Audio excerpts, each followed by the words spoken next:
Hello, everybody. Coach Kevin here, and welcome. Today I'm going to talk about defending. So the moment of soccer is defending, and the area of the field is defending third. More specifically, we're going to focus on defending the throw-in in defending third, and I included a full session, 80 to 90-minute session, which goes from warm-up 1v1s to 2v2s and 3v3s. First things first, a little bit about me. My name is Coach Kevin. I am tied connected to the Point Knights FC. I coach two teams. I'm CTL, Club Technical Lead, DOC, Director of Coaching, Technical Director. I'm also an A licensed coach. I have some kids in youth national teams, both in the US as well as overseas. I've done some work in a pro environment as well, and we have MLS Next Bracket, so I do scouting for that. I'll include a link to my resume. It's a nice template. Feel free to reach out to me if you'd like to use it as well. Tells you a little bit more about me, where I've been, who I've worked for, what I've done, etc. But I'll include it so you can go over it on your own time. So that's that, and let's get straight into it. So defending a throw-in and defending third. Main principle, obviously, we try to build pressure on the ball. And in order to be successful in defending a throw-in, obviously there's a couple of conditions that you need to have the check mark, check box next to it. Obviously, limit passing. You can set up traps for the opponent on where you want to win the ball back, or maybe the player that you want to win the ball back from. So there's a couple of coaching points that we can touch base on. The sub principles for defending a throw-in, obviously, usually when teams have a throw-in, they look for a forward pass first, they look sideways second, and they look backwards pass third. So obviously, one of the sub principles is preventing the switch. We did a full week of sessions on that one last week. So it's kind of very similar where you try to keep the opponent locked on one side and try to cut off any passing channels or passing lanes to switch the point of play. Bring numbers around the ball. Obviously, you're looking for a plus one, which is the principle where you are looking to have one more player around the ball than the opponent. So you want to make the space and time limited and create overloads. Keep the opponent locked in, meaning if you limit the time and space, you force the team or the player in possession to play under pressure, putting their head down, looking at the ball, so that increases your chances of winning the ball back. And obviously, prevent the switch. You want to keep the players on one side and stop the opponent from getting out to actually switch the point of play. Key coaching points as a coach. Obviously, in a game, if you can get numbers behind the ball as quickly as you can, that's good. You can also play the little mind game here by delaying the restart or the throw in, so you can have a player stand in front of the thrower to slow the play down and give us time to get into our defending structure. You want to take away those easy passing channels, so deny easy options if you take away the short passing lanes, because obviously short passes have a higher success rate than longer passes. Force play into a trap, that obviously depends on the coach and what their style of play is and their game model is. So you want to have your bend runs or angle of play, angle of press, the speed of press, the body shape of the press, to force the opponent towards an area that you want your team to win the ball back. I know most coaches try to push the players away from the goal, so to the outside. Some teams and national teams like Italy, for example, they try to push them into a central area because that's where all the players are and the space is a little bit more limited. But again, that depends on the coach. Key coaching point as well. Obviously, you're defending, so you want to make it compact, keep it compact. So you want to reduce those gaps and the distances between defenders to minimize or to give them space and time on the ball to play that forward pass for the attacking team. Coaching points you can also implement in your session are the cues. Obviously, body shape from the throwers. Having the ball is very important. Are they facing forward, sideways, or back? That will give you a pretty good idea. So those are the cues. Obviously, it's also player identification. If the right back, left back has a long throw, or maybe a center mid has a long throw, sometimes teams rotate those players there if it's an attacking throw in. And obviously, if you challenge the ball forward, the first ball or first throw forward, you want to challenge the ball. You want to make sure that players are ready to challenge again to possibly win the second ball or rebound or lose touches for that. Couple of things that I just mentioned. So obviously, you want to pressure the thrower. Why? I mean, it disrupts their vision and decision making. It's kind of like a mental mind game. The first defender, obviously tight marking and screening. And again, I included a tactical pad full session here on player actions. Obviously, you deny the turn and you limit the receiver's player's ability to turn and play forward. Forcing the play into a trap, what does your coach want you to do? Which area does your coach want you to push him? Personally, I want to push him back to the sideline because the sideline is an extra defender in my eyes. So you can actually apply pressure in numbers, staying compact and balanced. That's one of the team tactical principles. Midfielders, defenders, you want to shift as a unit. Make sure that there's no time and space on the ball to play those forward passes and to cut off central penetration or central progressing of play. And obviously, we're talking about defending third.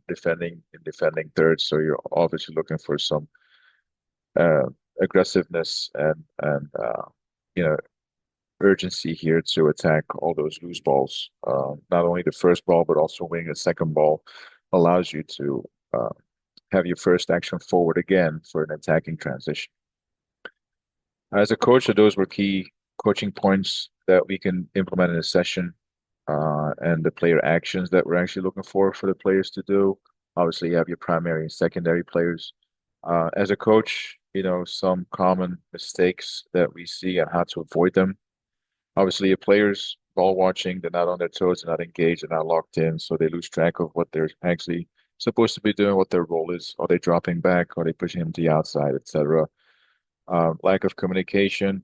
Obviously, defenders, goalkeepers, coaches, make sure that you're coaching the players next to you, the players in front of you. So if they are correct, call out their running player or their area that they need to be in.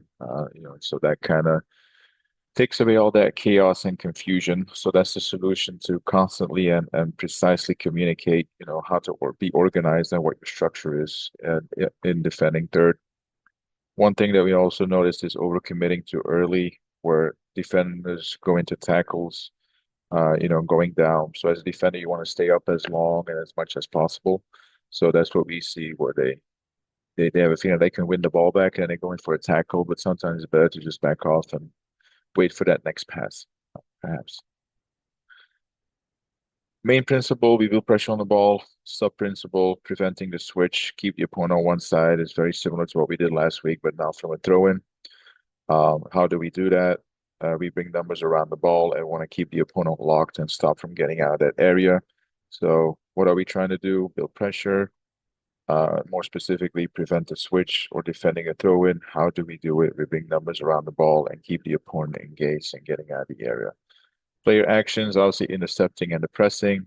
Know your role, know your identified player, know your identified area, what you need to do. Obviously, communication is key there as well. So player actions against the ball. One, player actions for spatial and positional awareness. How's your body shape? Are you ready to push them to the outside? And do you know if you mark the space first and the ball is played into your space, do you know that you go from zonal marking into man marking?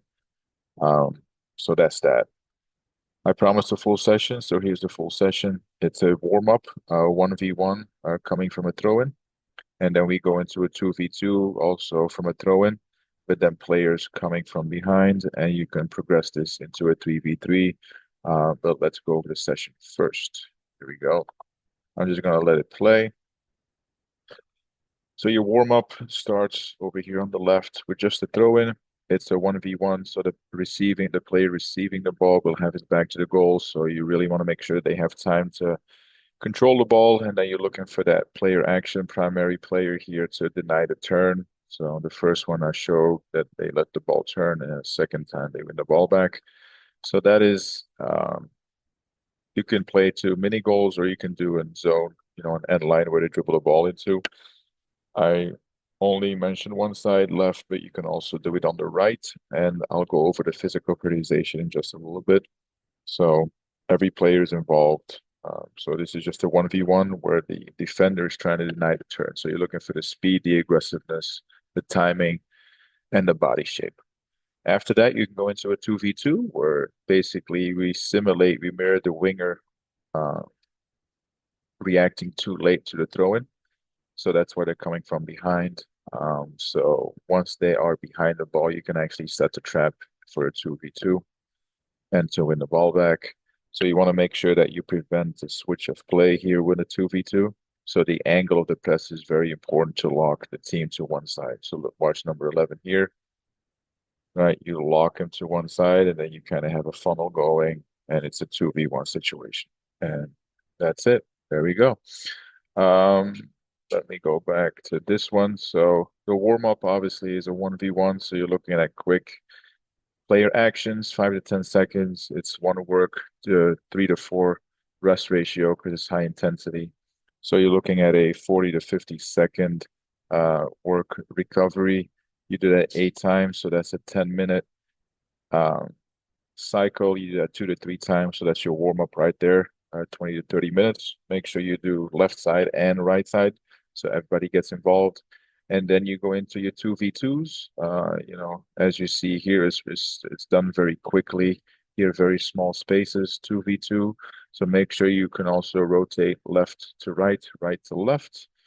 And then you do a 2v2. So it's kind of like a minute and a half per cycle. You do that 8 times, so that brings you up to 12 minutes. You do that 2 to 3 times, so you're at 24 to 30 minutes time. You rotate left and right, so that's your 60 to 90-minute total here. And we only touch base on the 1v1 and the like zooming in the 1v1 speed of the press and denying the turn into connecting players in a 2v2 situation. So that's your 70 to 85, 90-minute session right there.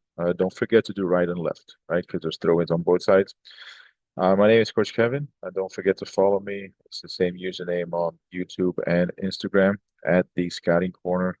I have about 30,000 followers or something like that. So make sure you're one of them. And I'll see you guys tomorrow where we focus on the same one, defending a throw in, but then we have a half field space and we zoom out and we play goalkeeper plus 7v6, I believe. So that's tomorrow. Thank you.